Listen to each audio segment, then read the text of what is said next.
In our last episode of Project Supra by UniClutch, you saw that we increased the power and we also upgraded the grip with better tyres. Now these two things basically work from each end, get to the clutch and put a lot more strain on it. Now that combined with the fact that we found out the Supra has quite a small diameter clutch and very similar to what they use in diesel BMWs, we knew that we would need an upgrade for the extra power and to handle the grip when we want to drive it fast at the racetrack. So obviously being UniClutch's Supra, we worked with them to develop a new clutch for the Supra. Now, if you haven't seen our technical video about UniClutch and all of its benefits, head to the description below and check out the link and go and have a watch. For those new to UniClutch, it is a modular sealed twin plate clutch that uses a fitting kit to make it adapt to a wide range of vehicles. Whether you're running the stock engine and transmission or a swap, it's simply a case of mating the right flywheel mount and transmission spline to suit virtually any setup in minutes.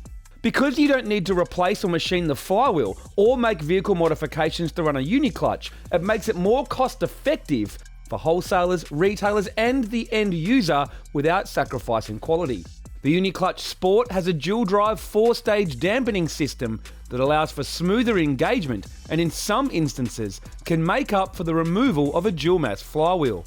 The Supra, or should I say BMW transmission, like a lot of late model M cars, runs a 35mm input shaft to the transmission. So the guys at UniClutch in Melbourne had to develop a larger spline to suit the B58, N54, N55 and other models of BMW, which means M2, M3, M4, 335 and other BMW owners can get their hands on a UniClutch very soon. The B58 engine runs a relatively small diameter factory clutch, which you'd usually find in a 4-cylinder engine like an FK8 Civic or FA20 WRX. But for a Turbo 6, things are pushed to the limit.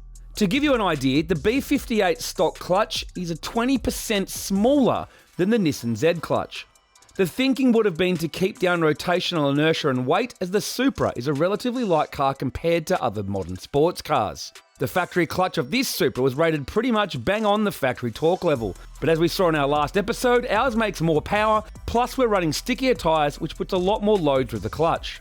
We can't run the larger 10-inch UniClutch in the Supra like we did in our Z Proto, as there is simply no room in the bell housing, so we swapped out the Supra OEM clutch with the 8-inch UniClutch.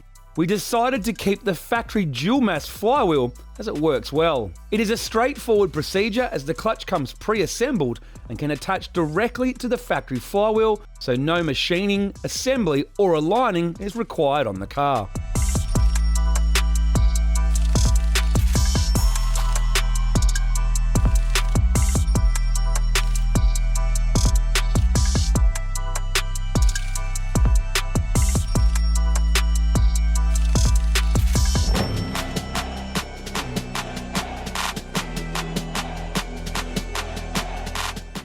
You know, there'd be nothing worse than buying a $100,000 brand new car, changing the clutch in it, and then it driving worse. But we already know from our Z that the UniClutch is a pretty awesome piece of kit. So let's see what it's like in the Supra, shall we?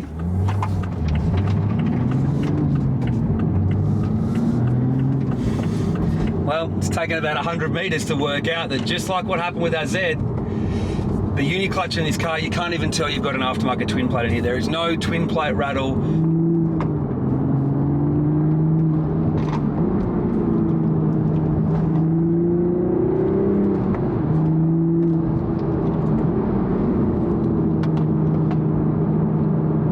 So it only took 5 minutes of driving this car to realise that the drivability is as good as factory in terms of the pedal feel, the engagement, but if anything, it actually drives better than factory when you're shuffling this thing through the gears a little bit quicker. So UniClutch's aim is to drive as good as factory but hold more torque and power and obviously last longer, but in this instance, I actually think we've improved the drivability of the car. Any good performance parts company should test their products, so we decided after 1,500 kilometres of street and spirited driving to remove the UniClutch Sport from the Supra so we could inspect it. We wanted to see how the 35mm spline was holding up, because you can imagine it's quite thin, and we also wanted to see how the lower diameter clutch was coping with so much torque from the 6-cylinder engine in the Supra. Now, the UniClutch engineers inspected the clutch, and as expected, the extra load and torque, extra power and extra grip combined meant there was some wear that we weren't happy with on the dual drive dampening system. So we decided it's time to unveil the new UniClutch Track. The UniClutch Track ditches the organic clutch material and 4-stage dampening system, instead using a cerametallic compound with a stronger forged quad drive dampening system, which, whilst in theory will be a little noisier, will be able to handle heat better and give up to 1,320 Newton meters of peak torque capacity.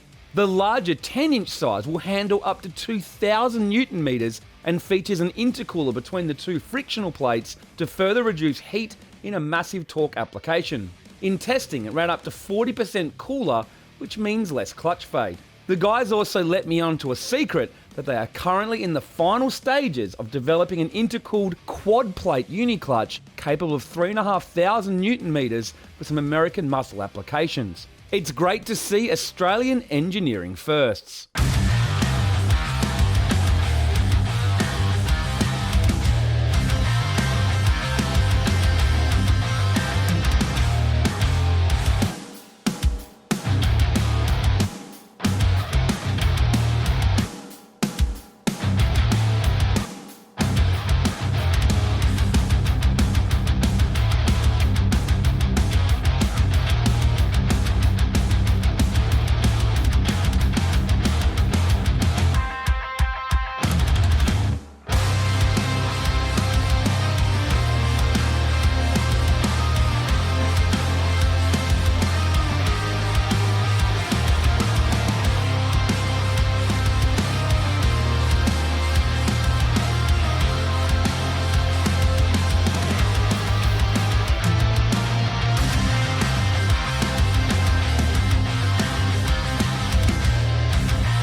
So the UniClutch Track, as the name suggests, is designed for cars that you want to take to the track, but it's also designed to be perfectly streetable and daily drivable. So one way to find out, let's go.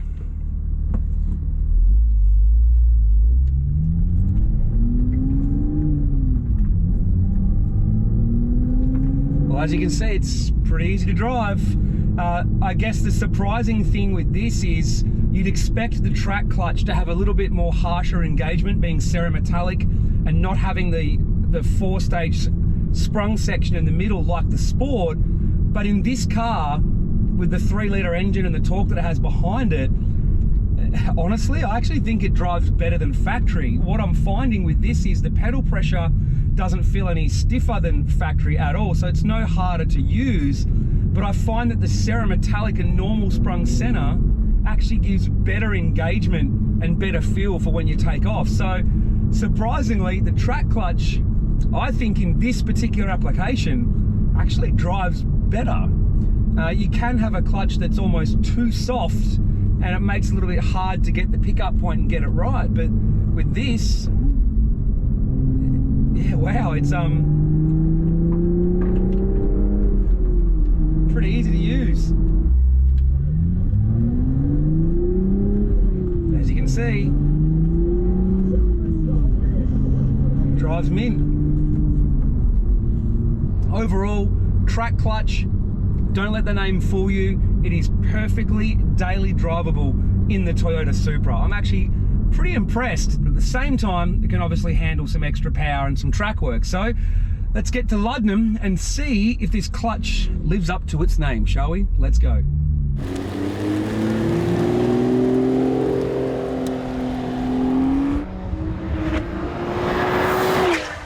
All right, so we're going to test out the UniClutch Track.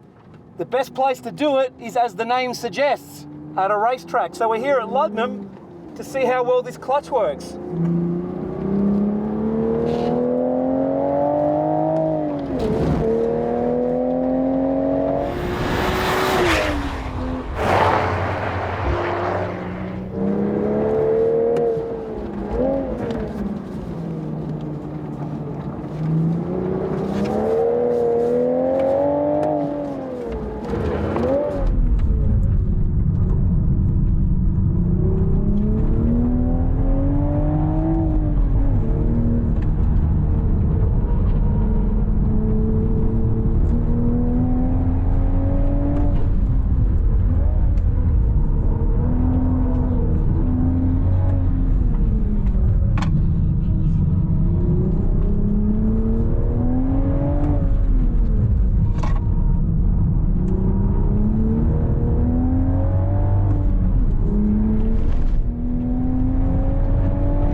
comes to testing the UniClutch Track, all we can ask of it is that it changes gears easily, like factory, which it does, and then it can put up with the harshness of the driving conditions on track, which it has been able to do. So no clutch slip, no getting hot and causing issues by not being able to select gears. It's been working perfectly. So the UniClutch Track drives mint on the street and absolutely no problems whatsoever driving on the track, which is all we can ask for. Let's go again, shall we?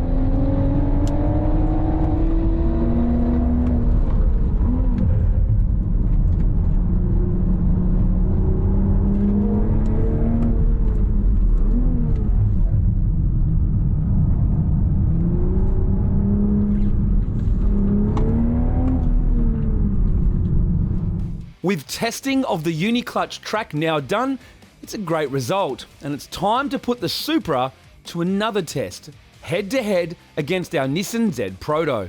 The Z has more mods, but it levels out the price between the two cars, and both are on the same Zestino tyre. So there's no excuses as we attempt to find out which JDM rear-wheel drive turbo sports car is the best. Make sure you subscribe so you don't miss out.